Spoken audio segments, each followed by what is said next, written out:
Top quality और consistent performance के लिए सिर्फ सिल्वर पंप नाम याद रखना।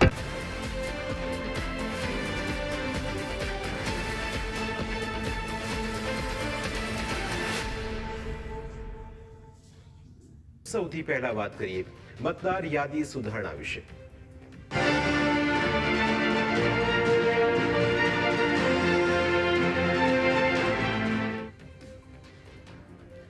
દેશના 12 રાજ્યો સહિત ગુજરાતમાં મતદાર યાદી સુધારવા માટે સરની કામગીરી શરૂ થઈ ગઈ છે, જેમાં રાજ્યના 18 વર્ષથી ઉપરના તમામ નાગરિકોએ પોતાના ફોટોથી લઈને સરનામા સુધીની વિગતો આપવાની રહેશે।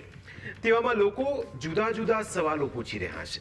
આ કામગીરી કેવી રીતે થઈ રહી છે, તેમાં શું શું આપવાનું રહેશે, જો સરનામું ચેન્જ કરવું હોય તો શું કરવું, જો જૂની યાદીમાં નામ ન હોય તો શું કરવું, આ તમામ સવાલોના જવાબ અમે તમને આપવા